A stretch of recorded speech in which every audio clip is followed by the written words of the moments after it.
Dito sa Manukan, kaka-harvest lang natin ng mga sisiw natin. Pero naubos agad. Almost 200 chicks, naubos agad. Maraming salamat pala. Shout sa inyo sa mga pumunta dito at bumili. Yung nakakatawa pa sa mga buyers natin ngayon ay mga empleyado po. So, hindi sila nagpa-video dahil baka makita sila ng kanilang mga amo. So, magandang sign yan, no, to start a business. Which is maganda yung pinili nila dahil chicken farming, which is katulad natin ngayon. Itong Manukan kasi, pwede nyo i-start na libangan habang nagpaparami kayo. And kapag dumadami na sila, yun na, magsisimula na ang business. Topic natin ngayon, makakabuhay ka ba?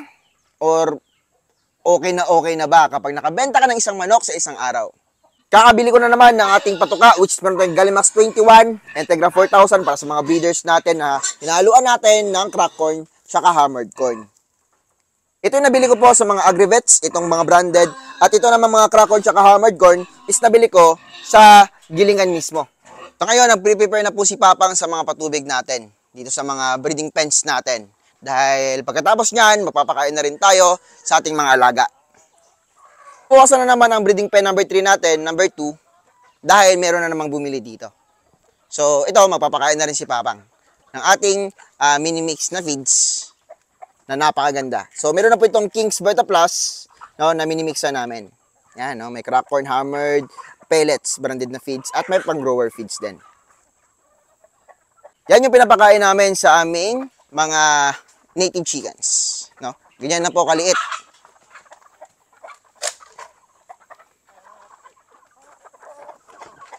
Yan, konting-konti lang. Ilang kilo nga yan, Pang? 2 1/4. Yan, 2 1/4 kilos para dito sa ating mga alaga sa ating breeding pens. Na breeding pen number 1, which is mga native chickens natin. Yan. So, yung presyohan namin dito sa mga breeders na RTLs namin is 600 pesos kada ulo. No, each po yan, each. Yan, 600 pesos. Dahil nangingitlog na po yan. At syempre, ito po ay maintenado na po talaga. Dahil nga, everyday kami nagbabitamins dito ng King's Vita Plus Animal Feed Supplement. Yan. Sa tubig nila naglalagay din po kami, no? Kompletong-kompleto po yan. Hindi po dadami yung manok natin pag hindi kompleto yung ating pag-aalaga dito. So, bakuna namin dito is Lasota and Coryza lang. By the way, yung ano pala namin, yung Lasota namin ngayon na bakuna is meron na pong B1B1. Yan, no? Lasota plus IB plus B1B1. So, halimbawa, nakabenta ka dito, no? Ng isang manok lang, 600 pesos. Yan. Breeders na po yan. So, okay na, no? Kumpara sa magtatrabaho ka, meron kang amo. Yung isang manok na yan, ibibenta mo, saglit lang naman. Dito lang talaga, tiyaga lang talaga. Dahil hindi naman araw-araw makakabenta ka. Yung sinasabi ko sa isang araw, makakabenta ka ng isa, dahil sa loob ng isang linggo, dito sa amin, nakakabenta talaga kami ng maramihan din. Yan. So, halimbawa, kapag konti pa lang yung manok mo naman, huwag ka munang umasa na makakabenta ka agad. Yun naman talaga yung umpisa, na mapaparami ka muna. Hindi kasi pwede magbenta ka ng konti lang yung manok mo, tapos nagbebenta ka na agad. Dahil matagal paramihin yung manok, lalong-lalo na kapag wala ka pang incubator. No? At syempre, matagal din po paramihin yung breeders mo. Yeah? It takes ilang months bago maging breeders yung manok. 4 months to 6 months, pwede ka na magbenta ng RTL, ng native chicken. No? Pero 5 months to 6 months talaga yung bentahan namin dito ngayon. Dahil sa 5 months kasi, nagpapamate na po yung ibang mga hens. Yan. So, yung benta namin sa native chickens is 600 pesos. So, magkano naman yung presyohan ng heritage chickens? Heritage chickens, depende po yan kung saan lugar kayo. Sa iba kasi, sobrang mahal. 1,500 to 2,000 pesos. Dito sa lugar namin, yung price nito is nasa 1,000 to 1,500 pesos. Dito sa mga breeders ko, ay syempre, talagang alagang-alaga namin ito, bakunado, may vitamina everyday, no? So, mag-usap lang tayo kung gusto nyo pumunta dito para makabili ng ganyang presyo. Yan. So, para saan ba yung manok na ito? Yeah. Itong mga medyo may mahaling presyo, syempre, mga imported yan, galing sa ibang bansa. No, pero itong mga manok natin, this is island born na. Halos lahat naman ng manok na mga nasa meat production is island born na. Pero yung mga genes niyan is galing po talaga sa ibang bansa, no? Katulad ng Rhode Island Red, native sa Australia, sa US, Black Australorp, native sa Australia, Jersey Giant from New Jersey, no? Yan. So, meron din tayong mga decal browns na yung mga parents nila, no, is heritage chickens. Yan. Native chickens, syempre, galing dito sa atin. Yung klase ng native chickens namin dito is Huluano in Bisaya. Bakit nga ba Huluano in Bisaya yung aming napili ditong breeds? Kapag purong Huluano kasi, no, native naman yung Huluano. Hindi po, marami kasi nagsasabi na hindi native ang Huluano. Native po ang Huluano from the word Hulu, no? Native po yan sa Hulu-Sulu. So, native yung Huluano sa Pilipinas. Bisaya naman is Manok Bisaya. Manok Bisaya kasi medyo maliliit sila. So, in-upgrade natin gamit yung malalaking native katulad ng Huluano. Yan. Kapag puro Huluano kasi naman, napapansin ko, matatapang yung mga Huluano. So, kapag puro Huluano dito, mag-aaway halos lahat. No, medyo mainit yung ulo nila. Yun ang yung napansin ko. Yan. Tapos mahilig sila sa feather picking. So, ando na si Papang sa ating mga breeding pen number 3. Punta tayo doon. Yan. Kamusta ang pagkain nyo? Takot sila sa camera, no? Mahihayin yung mga manok natin. Yan. So, hindi ko naman sinasabi na magmanukan tayong lahat. Yan. No? Kasi po, sa totoo lang, yung purpose din natin sa pag-vlog is ma-inspired kayo, no, sa mga stories, dahil nga mas masarap talaga yung buhay kapag meron kang sarili, no, sariling negosyo. Yung iba kasi, no, halos inaaray na nila yung buhay nila as trabahante doon sa kanilang kumpanya, no. So yung binubuhay niya po talaga diyan is yung company, future ng company and future ng mga boss nyo. Yan. Pero hindi naman magiging balanse yung ating ekonomiya kapag walang trabahante, no? So nakadepende sa tao 'yan. So sa mga gusto mag-business, no, mas maganda talaga meron kayong sarili. Katulad sa amin nila Papa ngayon, nila Mamang, no. Wala po kaming boss. Ibig sabihin 'yan, kami po yung boss dito sa manukan namin. Yan, no? So ganyan lang po yung gusto kong ipahiwatig sa inyo. Na talagang napakasarap sa feeling na meron kang freedom. Dahil dati, isa din po akong empleyado, no? Gusto ko sana maging loyal sa mga kumpanya, pero yun yung na-realize ko. Na talagang dapat talaga, no, buhayin mo yung boss mo. Yan, no? Tapos, lahat naman ng effort mo is mapupunta lang sa future ng boss mo at sa kumpanya niya. So, mas maganda siguro na habang nagtatrabaho ka, nagsa-sideline ka na, no? Meron kang business, no? Kung wala mababantay sa business mo, pwede ka mag-hire ng tao, yung kaya mo lang sahuran. Yan. So kapag ganun po kasi, no? At least nabubuhay mo rin yung trabahante mo at meron kang makukuha sa susunod na premyo kapag gusto mo na magretiro. Yan. Hindi naman kasi habang buhay, doon tayo doon lang tayo aasa sa boss natin. Yan. Kasi, sa totoo lang, halos lahat ng trabaho, no, gusto nila yung mga talagang fit to work. No? Gusto nila healthy. Hindi kasi sa lahat ng panahon healthy tayo. No? Dadaan talaga yung problema sa atin. So, halimbawa, may nagka-problema yung pamilya mo. No? Or meron kang mga problema sa katawan mo, may sakit ka. Yan, no? Minsan talaga makaka-absent ka pa. Tapos kapag palagi kang absent, syempre tatanggalin ka ng boss mo. No? Isipin nyo mabuti yan. Dito kasi sa manukan, or kahit anong business, kapag nagkasakit ka, no, wala mapapaalis sa iyo, no? Dahil nga sarili mo to. Yan. So, ganyan po yung gusto kong iparealize sa inyo. So, itong naisipan kong business is manukan. So, bakit nga ba manukan? Hindi baboy, hindi hito, hindi baka, hindi kambing.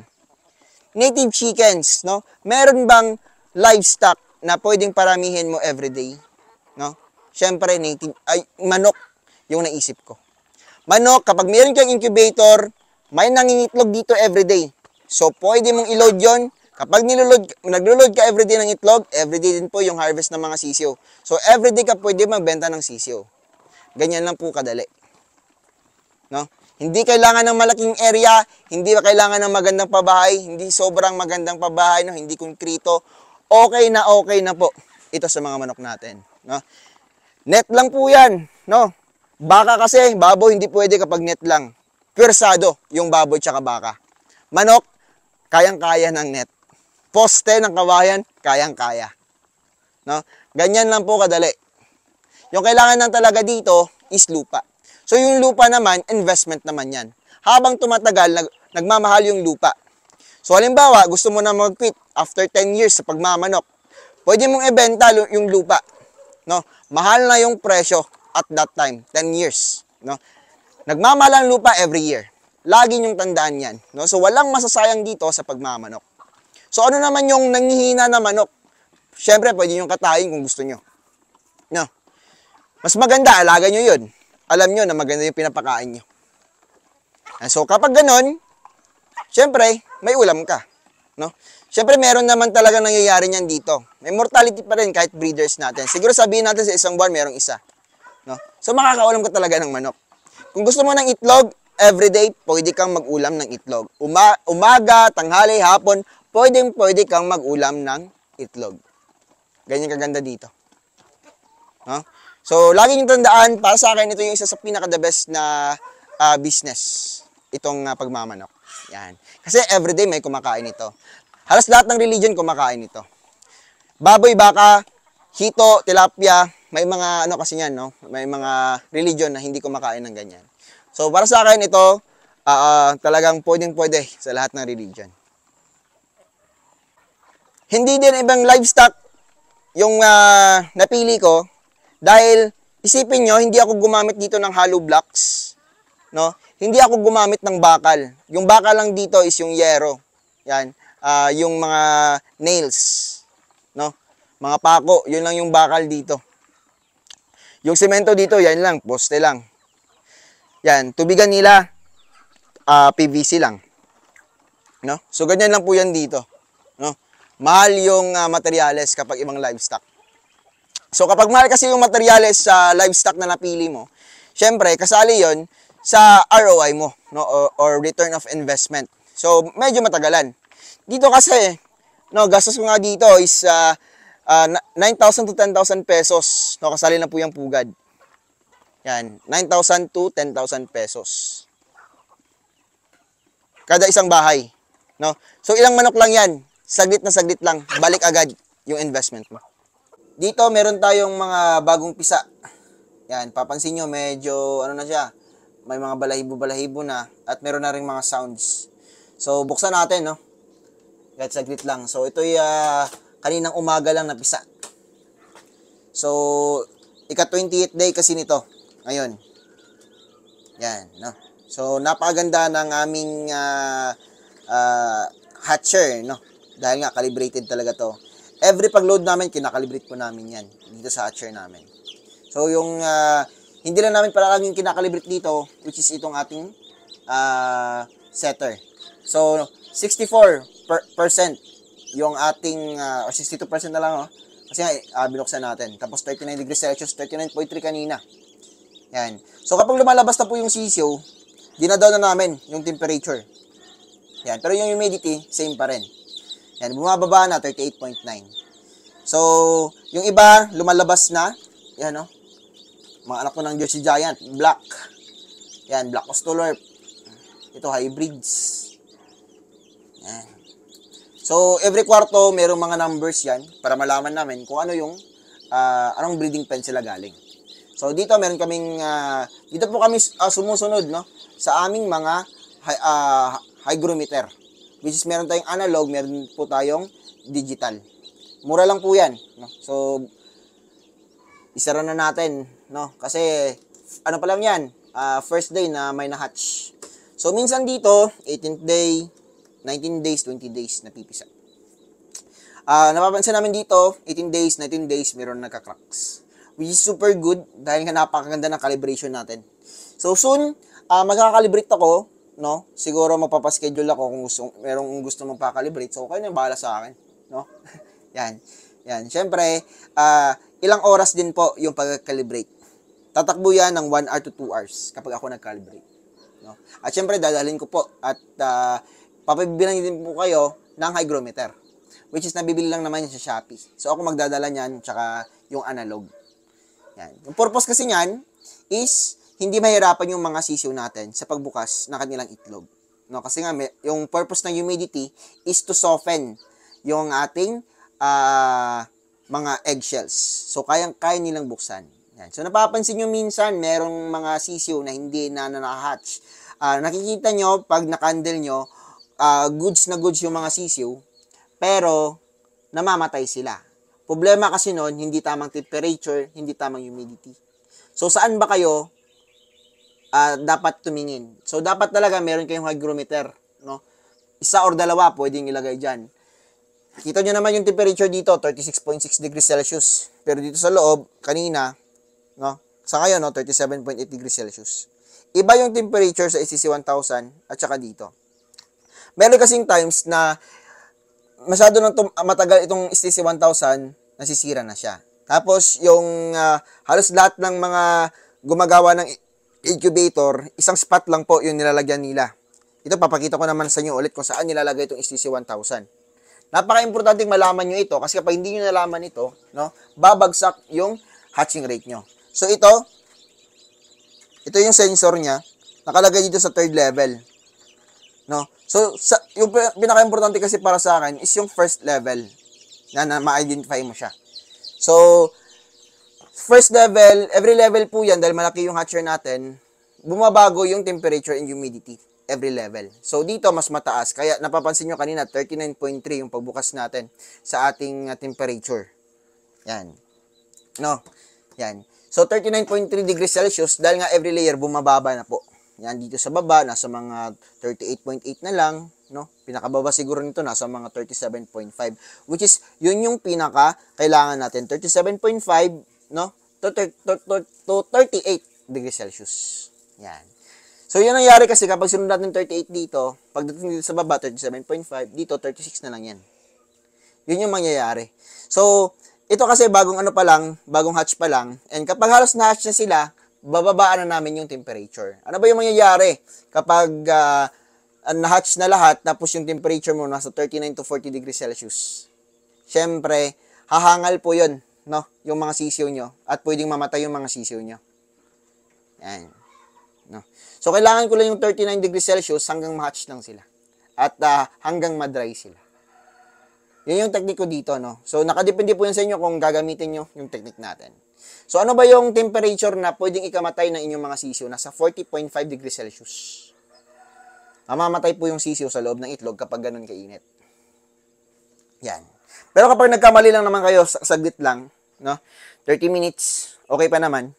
Pero kapag 40.5 degrees Celsius sa loob ng ilang oras, pwedeng mamatay na yung similya dun sa loob. Yan, ito yung mga ano namin, mga itlog namin, na bukas ilalagay na naman yan sa hatcher. So, ganun lang yung setup dito, no? So, sabi ko nga sa inyo, kapag everyday ka naglo-load, everyday ka rin makaka-harvest. Kaso nga lang dito sa amin, 2 to 3 days kami naglo-load sa aming incubator. So, marami yung incubator dito kasi may times kasi na may umu-order sa amin dito, no, from government. So, ayun, nag-dispose kami ng medyo maramihan. Minsan may umu-order dito sa amin ng marami. So, order nila is nasa 1,000 heads, no? 500 heads. Siyempre, kayang-kaya ng incubator natin, no? Itong incubator natin, kung pupunuin ko to, kayang-kaya nito ng nasa mga 6,000 to 8,000 capacity. Kasi itong hatcher natin, pwede ko naman itong gawing manual incubator. Yan. So, itong mga setter natin, fully automatic yan. Yung hatcher lang natin, hindi po yung natitilt. Dahil kapag nagtilt po yung hatcher, syempre, may hilo yung sisiw. So, tapos kapag nagtilt siya, may tendency na yung sisiw is matabunan ng itlog. So, mamamatay yung sisiw. Kawawa naman yung sisiw kapag ganun. No? So, dito, relax na relax lang yan sila. 18 day to 21 days, hatcher, no? Dito naman, sa setter natin, is 0 day to 18 days. Yan. 18 days hanggang mapisa. Minsan kasi kapag nagba-brown out, 23 days to 25 days. Halimbawa, matagal yung brown out sa lugar nyo. no? Tapos ilang araw pa, susunod-sunod. Dito naman, pinagkaiba lang nila, halos same naman yung temperature. Pinagkaiba lang dito sa ating hatcher, humidity. 60 to 70% yung humidity na kailangan dito. Dito naman is 50 to 60%. So, saan ba kinokontrol yung humidity? Kayo po yung nagkocontrol niyan sa pamamagitan ng tubig. So, nilalagyan po yan ng tubig.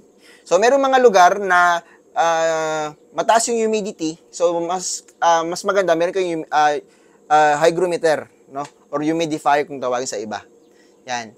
So, para malaman nyo kung kailangan nyo pa maglagay ng tubig. Kasi nga, nakadepende din po sa lugar yung humidity. Yan. Kasi yung Pilipinas, humidity dito is 70% dahil pinapalibutan tayo ng dagat. No? So, kaya sa ibang lugar, hindi na kailangan lagyan ng tubig. Kapag nasobrahan naman kasi sa humidity, yung itlog nyo po, or yung similya, no? Papasok yung water vapor doon, syempre, malulunod yung mga sisiyo. Kaya yung iba, napapansin nyo, marami kayong mga sisiyo na hindi nakakalabas. Tapos, pagbukas nyo ng itlog, no, basang-basa. Dahil nga, may mga pores yung itlog natin. Kapag may mga pores yan, pwedeng pumasok yung water vapor. No? So, papasok dun yung tubig at malulunod yung ating similya. So, sayang naman po.